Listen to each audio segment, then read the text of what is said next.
32장 10절에서 12절까지 내용입니다. 신명기 32장 10절에서 12절까지 내용입니다.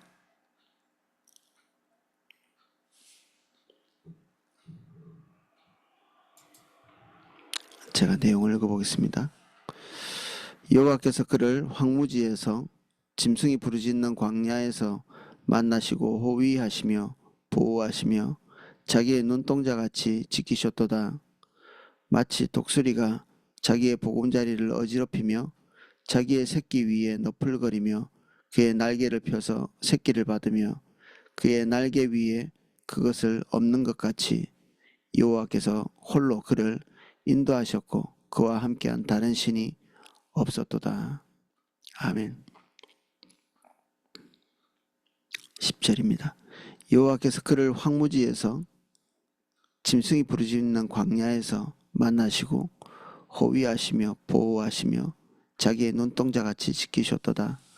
이스라엘 백성들이 통과해온 그 황무지, 그 광야는 그들은 안전하게 건너오는 동안에 별탈 없는 것이 일상화되어 있었죠. 그 뜨거운 태양 그리고 추운 그 밤의 날씨 그리고 그 광야에 사는 그 야생 동물들 그리고 뭐 그 외에도 위험 요소들은 얼마든지 있지만 그들이 평안하게 그냥 지나오는 동안에 그들은 위험 요소 자체를 잊어버리고 사는 거죠. 그 우리는 이제 도시에 사니까 야생 동물들 그리고 자연의 위협 이런 것들 잘 못 느끼고 살잖아요. 1년에 뭐 한두 번 부는 태풍 정도 어떤 위험을 느끼고 그렇게 살지만 뭐 캐나다나 아니면 일본이나 이런 나라들은 야생 동물 때문에 사람이 죽기도 하고 그리고 그 자연의 위협 뭐 이런 것에 대한 그 두려움과 공포 이걸 항상 이렇게 느끼고 살잖아요. 이들이 통과해온 이 광야는 아예 원천적으로 사람이 살 수 없을 만큼 혹독한 환경이었죠. 그 환경 안에서 하나님께서 그들을 세심하게 돌보시고 인도해 오신 그것에 대해서 말씀하시는 겁니다. 내가 그 보호를 너에게 베풀지 않았으면 생존조차 할 수 없는 곳에서 너희가 40년 동안 그렇게 있을 수 없었을 것이다. 이 얘기를 하시는 거죠.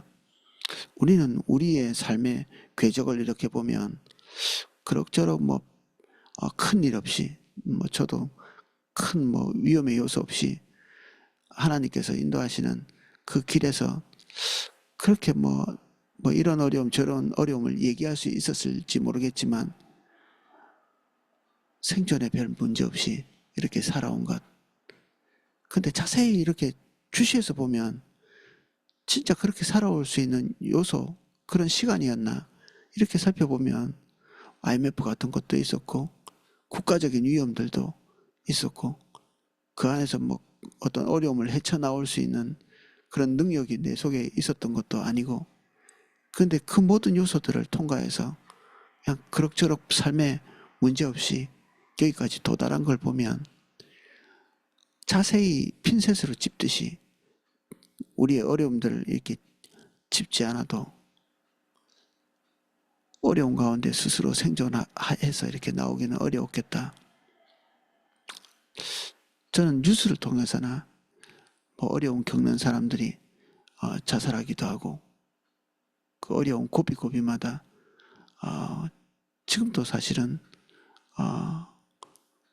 어려워서 고통 가운데 있는 경제에 대해서 좋은 점만 보다는 나쁜 전망을 하는 사람들이 많고 우리는 그 과정을 이렇게 통과해 왔죠.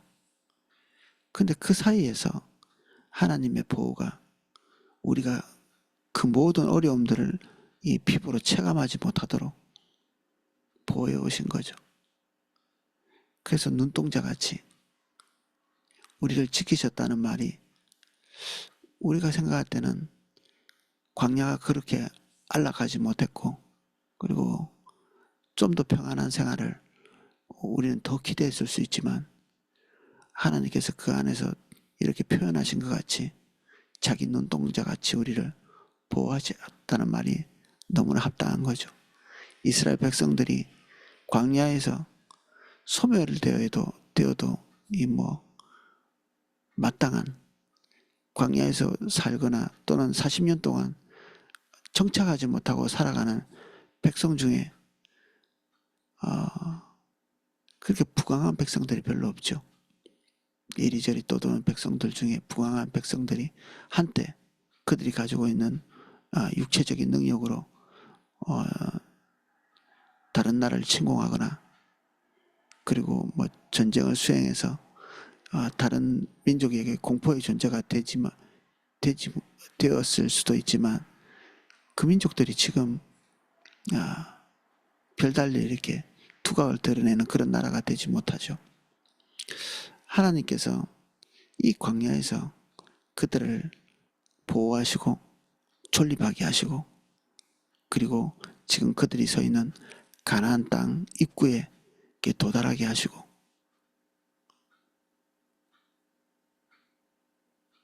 이렇게 하신 특별한 목적들이 있는 거죠. 11절입니다.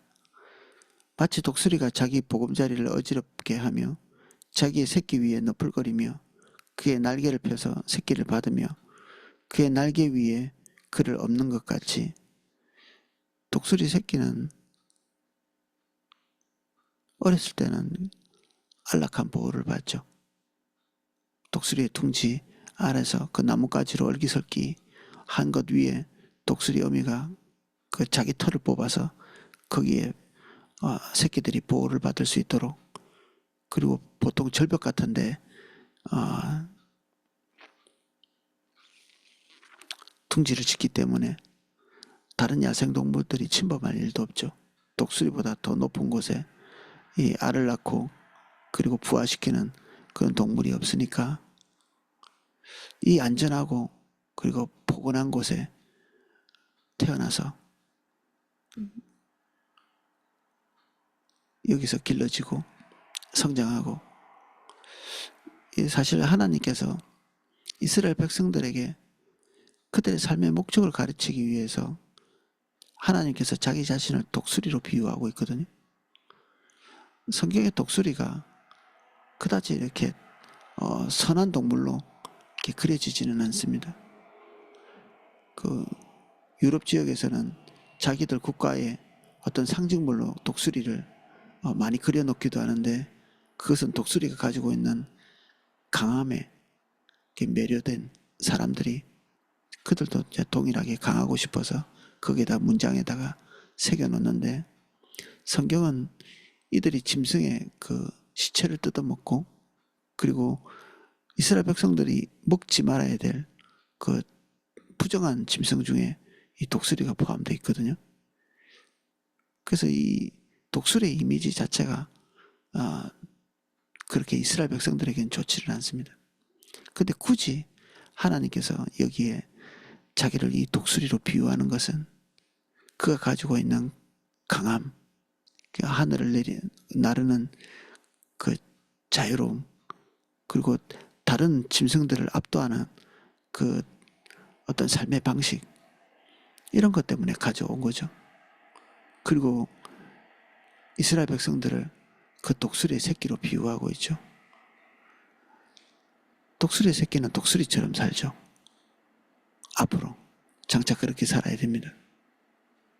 그래서 독수리처럼 날아야 되고 독수리처럼 세상을 압도하면서 그렇게 살아야 되는데 독수리의 새끼들은 안락함 속에서 강인함을 배우지 못한 상태로 성장하게 되는데 어느 시점에는 그들에게 그 안락함이 사라지게 되어 있습니다.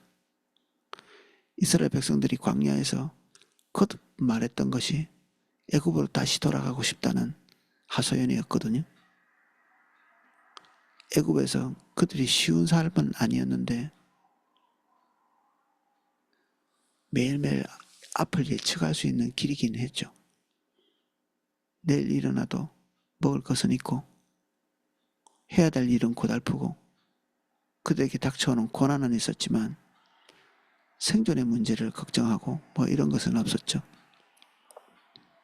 근데 광야에서 앞에 설명한 것 같이 하루하루 하나님의 기적적인 역사들이 없으면 생존 자체가 불가한 그런 삶이 거듭되고 있었고, 그들은 그들의 삶이 안락하지 못한 것에 대한 불안, 두려움 같은 게 있었죠.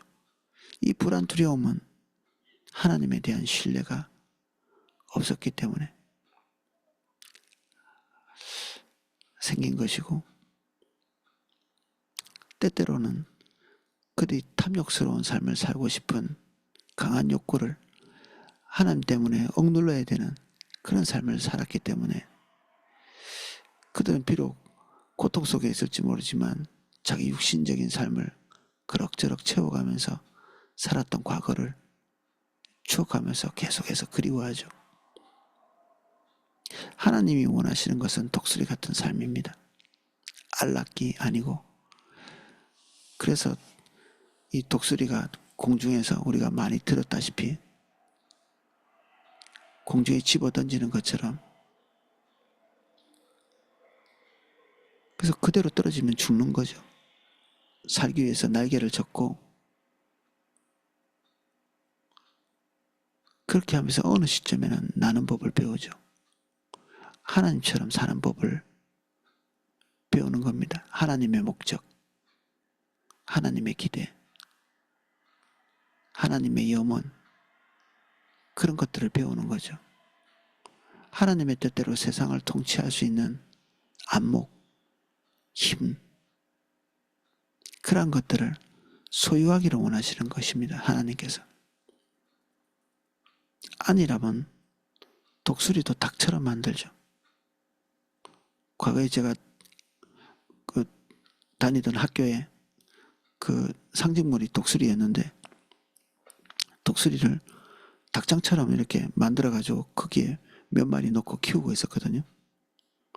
뭐 닭대가리들이 이렇게 어디서 가져와가지고 거기에 뿌려놓고 뭐 그거나 먹고. 근데 그들이 한 번도 이렇게 위협적으로 느껴본 적이 없거든요. 독수리가.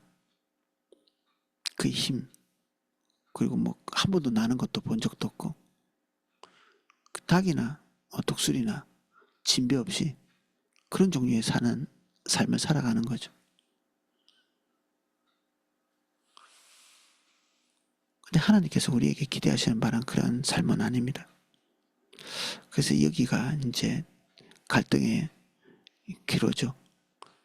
하나님께서 우리에게 기대하시는 우리의 이미지, 우리의 미래, 우리의 삶과 우리가 기대하는 우리의 이미지와 우리의 삶이 다른 데서 오는 하나님과의 갈등입니다.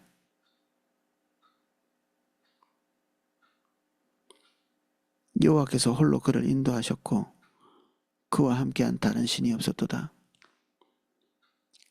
이 말은 그들에게 우상이 없었다, 신이 없었다, 이런 것을 말하기보다는 이스라엘 백성들이 그동안 가지고 있었던 염원의 집합체, 그것들이 용납되지 않았다는 뜻이죠. 인간 염원의 집합이 우상이고 하나님 외에 다른 목적을 가지고 사는 것들이 우상 숭배하는 자들인데, 그런 것들이 허락되어지지 않고 뒤섞일 수 없는 광야의 삶, 그것이 40년 동안 계속된 거죠. 우리 마음대로 좀 살고 싶다, 이런 염원이 모든 사람들에게 있을 텐데, 특별히 하나님께서 하나님의 백성에게 그렇게 살 수 없는 환경으로 내모십니다. 조금만 한눈 팔면 우리의 삶에 불편한 일들이 또 생기기 시작하죠. 멀리 가면 멀리 갈수록 어려움에 봉착하는. 그래서 하나님께서 기대하시는 방향 외에 다른 길이 없다는 사실을 우리 스스로 알죠. 그래서 화를 내는 것입니다. 우리 마음대로 살고 싶은데 하나님께서 그것을 허용하시지 않는 것 때문에 그리고 하나님의 뜻대로 살 수 있게 우리를 안락하면서 내모시는 그때쯤에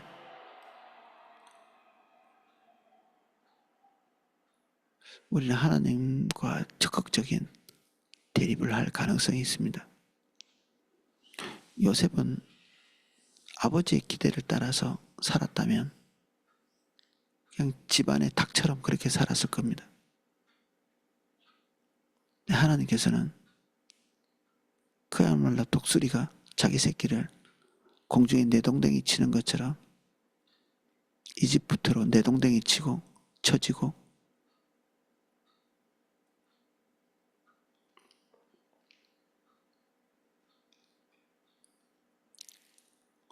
감옥에서 밑바닥 생활을 하고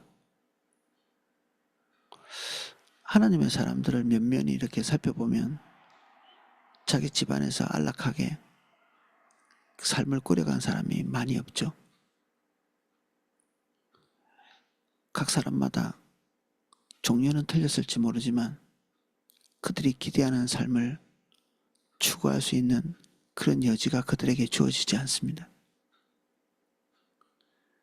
그래서 로망을 버리는 일은 하나님의 사람의 필수 요소입니다. 다윗이 왕이 되고 싶었던 적이 있었습니까? 그는 그의 아버지에게 인정받고 그냥 막내 아들로서 평생 살다가 그냥 죽을 운명인데 하나님께서 그를 왕으로 삼으시기 위해서 겪은 일들은 왕이 되어 누린 안락보다 몇 배는 더 고통스럽죠. 그리고 그 왕의 직무를 제대로 감당하지 못한 어느 시점에 아마도 왕이 된 것을 후회할 만큼 끔찍한 일들이 그의 삶에 몰아닥치죠. 우리 인생은 우리 것이 아닙니다. 그래서 우리가 기대하는 그림으로 만들 수가 없습니다. 하나님께서 우리의 삶을 소유하고 계시고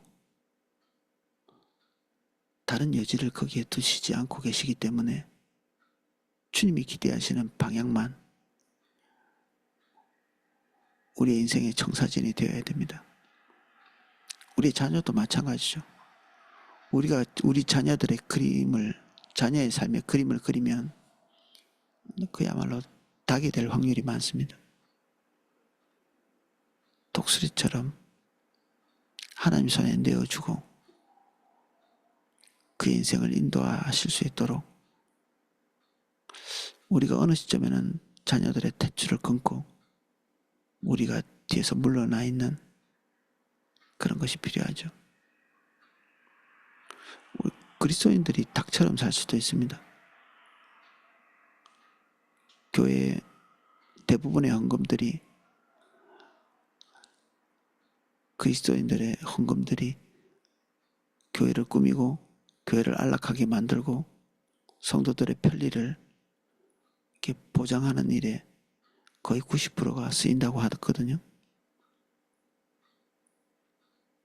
그렇게 하면 예배당 안에서 우리가 닭처럼 될 확률이 많죠. 죽는 날까지 예배당 안에서 좋은 목사님의 설교를 듣고 그냥 삶에 문제가 없고 심지어 죽으면 그 장지까지도 이렇게 마련되어 있는 그런 것들을 꿈꾸죠.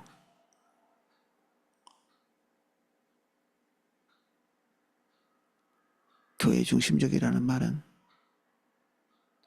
교회에 갇혀가지고 이렇게 닭처럼 사는 것을 얘기하는 것이 아니라 그리스도의 몸된 삶, 그리스도가 기대하는 삶, 그런 삶을 각자의 위치에서 충실하게 살아가는 것을 얘기하는 것이거든요. 주변 교회들이 어떻게 되고 있는가 주시하는 사람들이 많이 있습니다. 과거에 우리가 신앙생활했던 교회가 어떻다라고 얘기하는 분들이 많죠. 긍정적으로. 하나님께서 포도나무 교회를 그렇게 인도하고 계시지 않습니다.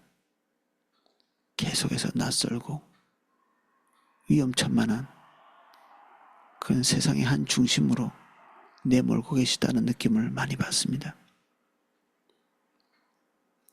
우리는 낯선 곳으로 계속 몰아져 가고 있습니다. 우리도 포도나무 교회로 부르심을 받았다면 우리의 삶이 우리가 기대하는 대로는 절대로 안 갈 것입니다. 둘 중에 하나죠. 계속해서 갈등하면서 닭처럼 살고 싶은 우리의 욕망을 관찰하면서 적당한 거리에서 하나님과 딜을 하면서 살고 싶은 욕망을 추구하면서 살 건가? 아니면 하나님께서 기대하시는 그 기대를 따라 살면서 하나님과 동행하며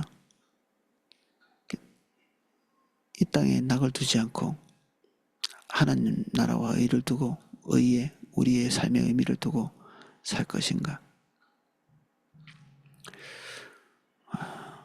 오늘 정체성에 대해서 얘기하는 겁니다. 하나님께서 이스라엘 백성들의 정체성,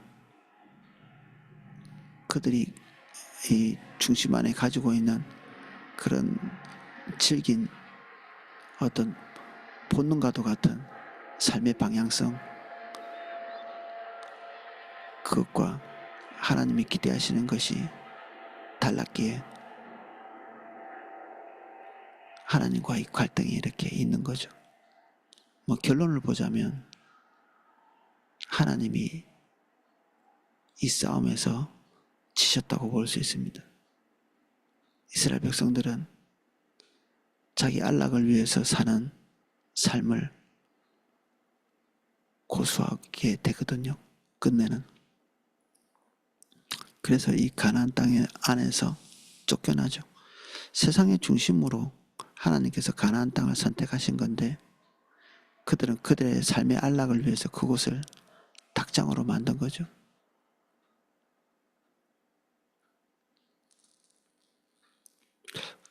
우리도 교회를 닭장으로 만들 수 있습니다. 우리가 기대하는 그 청사진에 따라서 교회를 이렇게 움직여가면 그럴 수 있죠. 포도나무 교회가 닭장이 되지 않으려면 우리 한 사람 한 사람이 닭이 아니어야 합니다. 우리가 독수리가 돼야 포도나무 교회가 세상의 한 중심이 되고, 우리가 닭이면 우리 포도나무 교회는 닭장이 됩니다. 오늘은 여기까지 살펴보겠습니다.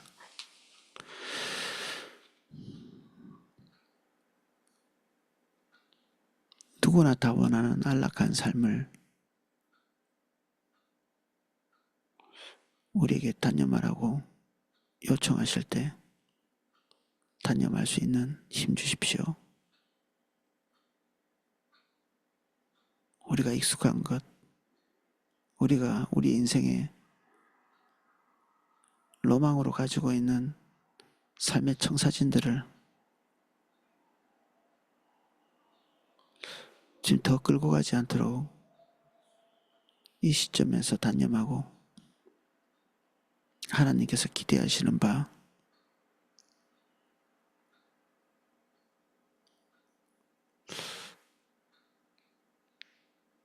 하나님이 원하시는 바, 그 기대 위에 우리의 삶을 세울 수 있도록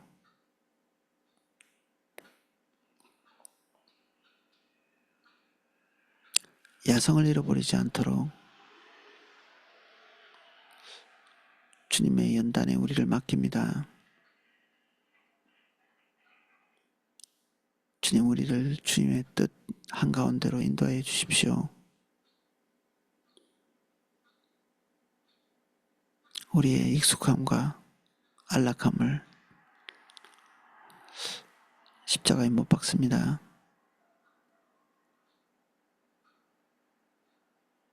주님 신뢰합니다.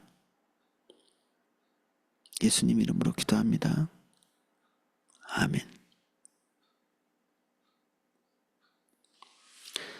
각자 기도하실 수 있도록 음악을 방송해 드리겠습니다.